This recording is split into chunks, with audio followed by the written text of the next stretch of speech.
Indonesia di tahun 1965, keadaannya sangat genting. Peristiwa G30 mengguncang negara, membawa Indonesia masuk ke dalam masa penuh gejolak politik dan sosial.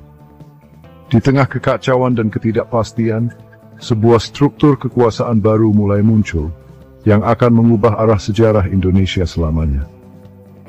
Dalam situasi penuh gejolak dan transisi inilah, TAP MPRS nomor 25 tahun 1966 lahir. Sebuah keputusan yang akan memberi dampak besar bagi bangsa selama beberapa dekade ke depan.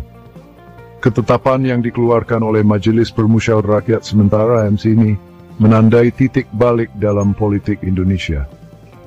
Secara resmi, ketetapan ini melarang Partai Komunis Indonesia (PKI) dan menyatakannya sebagai organisasi terlarang.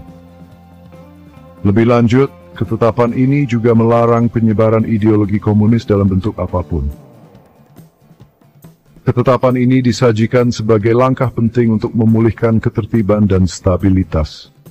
Namun, pelaksanaannya diselimuti kontroversi, menimbulkan pertanyaan kritis tentang keabsahan dan dampak jangka panjangnya bagi masyarakat Indonesia. Asal mula TAP MPRS No. 25 tahun 1956 tidak dapat dipisahkan dari peristiwa-peristiwa bergejolak yang mendahuluinya. Dugaan percobaan kudeta dan pembersihan orang-orang yang dicurigai komunis menciptakan atmosfer ketakutan dan kecurigaan. Dalam iklim ketakutan ini, batas antara keadilan dan balas dendam menjadi kabur. Ketetapan ini, alih-alih menjadi produk dari pertimbangan yang matang, tampaknya muncul dari abu sebuah bangsa yang sedang bergulat dengan trauma dan perpecahan. Peristiwa tahun 1965 meninggalkan bekas luka yang mendalam pada jiwa bangsa Indonesia. Luka masa lalu terus membusuk, membentuk wacana politik dan memengaruhi interaksi sosial selama bertahun-tahun.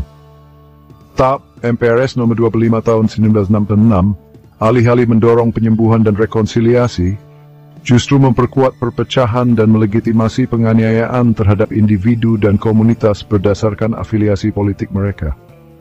Ketetapan yang lahir dari bangsa yang sedang bergejolak ini akan membentuk lanskap politik dan sosial Indonesia untuk generasi-generasi berikutnya.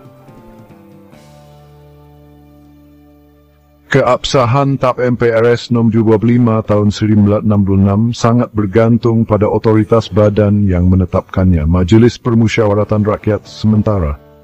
Namun komposisi MPRS pada saat itu menimbulkan kekhawatiran serius tentang representasi dan independensinya.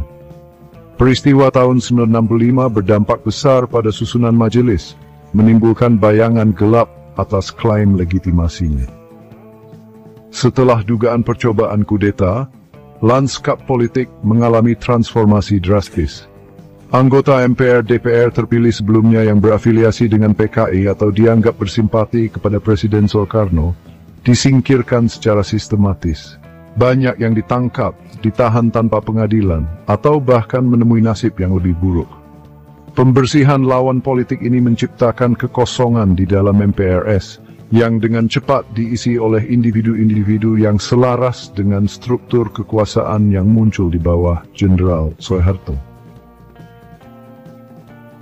Proses pengangkatan anggota baru ini tidak transparan dan tidak melalui proses hukum yang semestinya.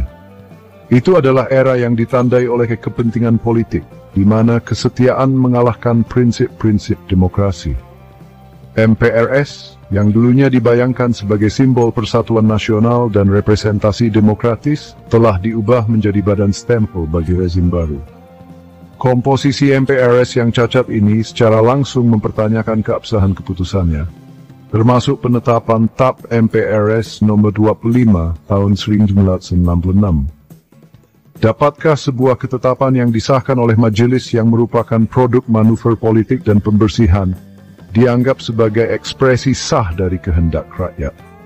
Pertanyaan ini terus menghantui wacana hukum dan politik Indonesia. TAP MPRS nomor 25 1966 menandai titik balik penting dalam sejarah Indonesia.